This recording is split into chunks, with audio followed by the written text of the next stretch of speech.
yusalluna 'alan nabi itu di dalam praktek sejarah itu diterjemahkan dengan cara yang beraneka ragam.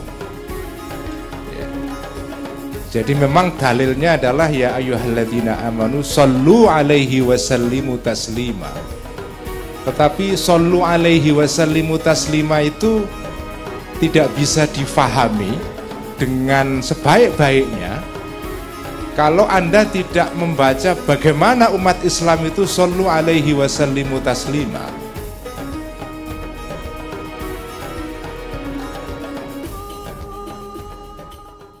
Kita memperingati maulid Nabi besar kita Muhammad sallallahu alaihi wasallam.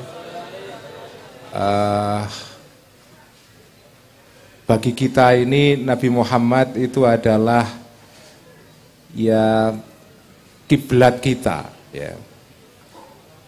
Kita mempunyai kiblat dalam sholat yaitu Ka'bah, tetapi dalam kehidupan sehari-hari Ka'bah kita itu sebetulnya adalah Kanjeng Nabi.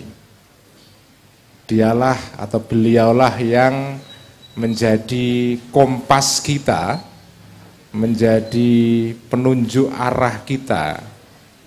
Karena itu kecintaan umat Islam kepada Kanjeng Nabi itu tidak bisa digambarkan. Yang ingin mengetahui bagaimana umat Islam sepanjang sejarah mencintai Kanjeng Nabi, monggo saya persilahkan membaca bukunya seorang sarjana Jerman perempuan yang sudah almarhum, namanya adalah Annemarie Schimmel. Judul bukunya dalam bahasa Jerman sebetulnya, tetapi kemudian diterjemahkan dalam bahasa Inggris. Judulnya adalah And Muhammad is His Messenger, ya.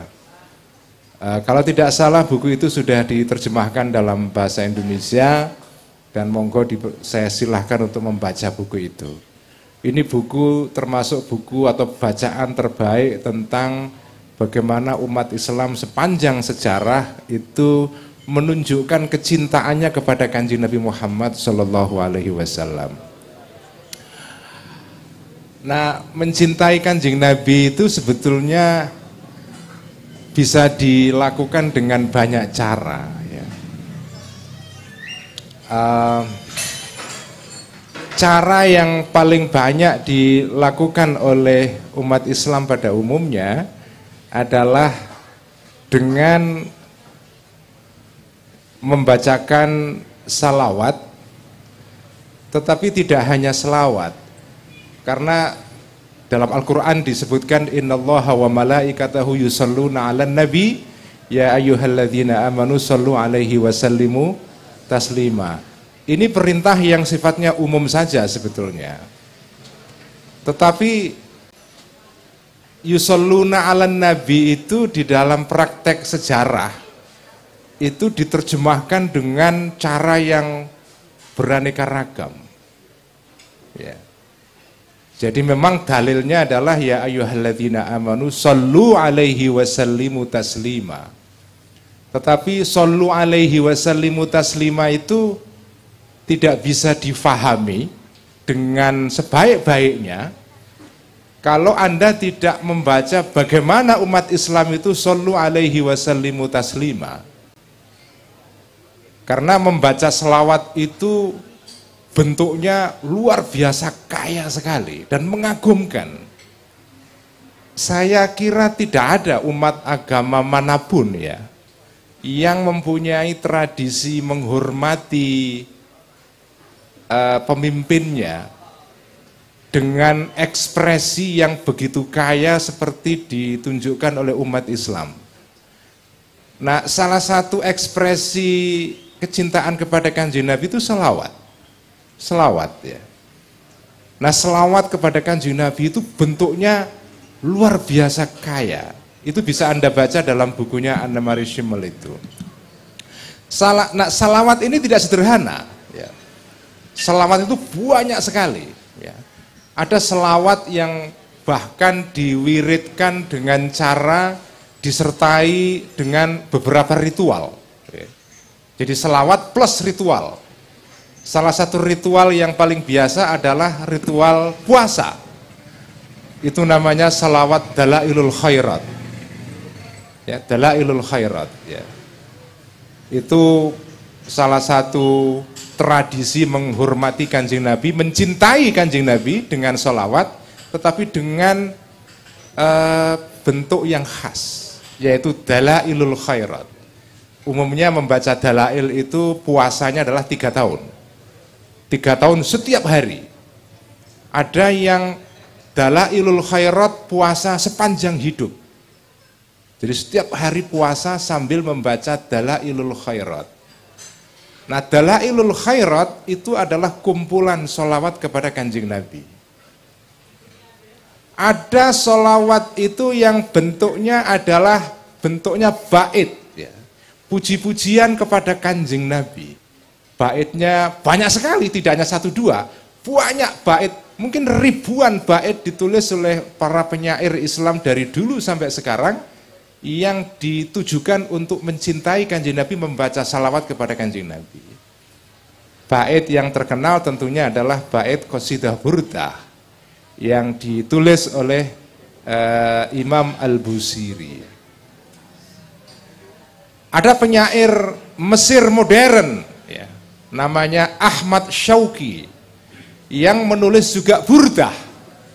Jadi burdah modern ditulis oleh Ahmad Syauqi yang kemudian dilagukan oleh Ummi Kalsum, penyanyi Mesir yang tadi lagu-lagunya dinyanyikan oleh grup, mana tadi yang nyanyi ya? Ah ini Mbak Dua ini ya.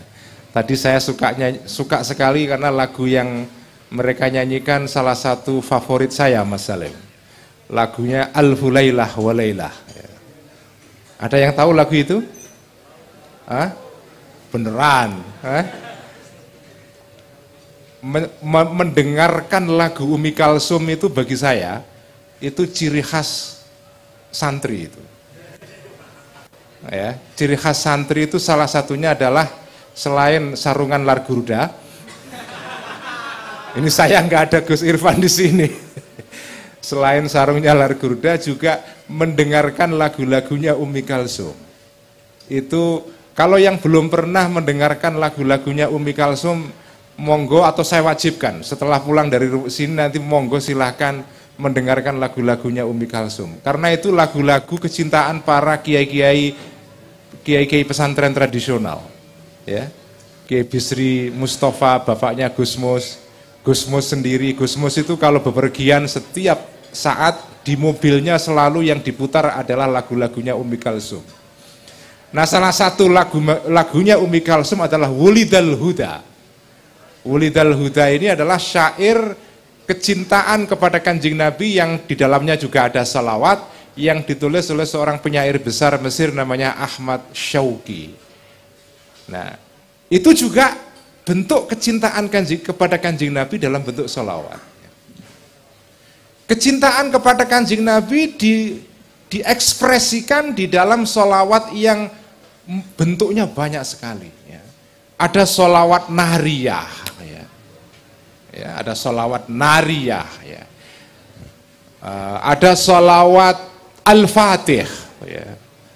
Allahumma sholli ala sayyidina Muhammadinil Fatihi lima ughliqa wal khatimi lima sabaq, ya. Nasiril haqqi bil haqq wal hadi ila siratikal mustaqim wa ala alihi haqqa qadrihi wa miqdarihil azim. Itu juga salawat, ya.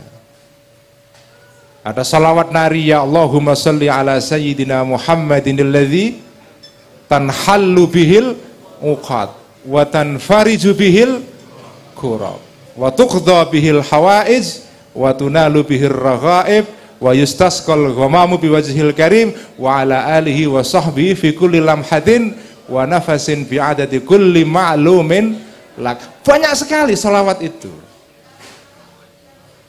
dan itu semua adalah ekspresi kecintaan kepada Kanjeng Nabi. Nah, yang menarik teman-teman semua, yang menarik ya, sholawat itu menurut saya tidak mungkin digubah kecuali oleh para seniman. Nggak Gak mungkin.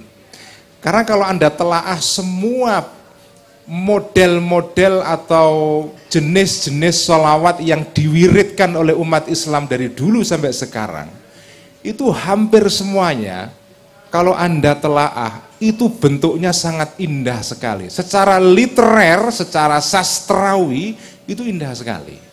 Saya tidak tahu apakah sudah pernah ada skripsi Mas Salim atau tesis atau disertasi tentang keindahan selawat dari sudut bentuk literernya.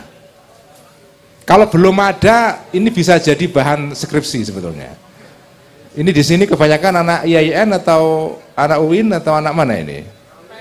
UIN ya, bisa jadi itu. Kalau ada anak adab di sini, bisa jadi bahan skripsi itu. Nanti kalau ada yang menulis skripsi mengenai tema ini, mohon nanti saya disebut sebagai sumber idenya. Karena kalau enggak itu mencuri namanya. Mencuri itu ya. Jadi hampir semua salawat kepada Kanjeng Nabi itu indah sekali. Tidak mungkin ditulis kecuali oleh orang yang mempunyai rasa keindahan sastra yang tinggi.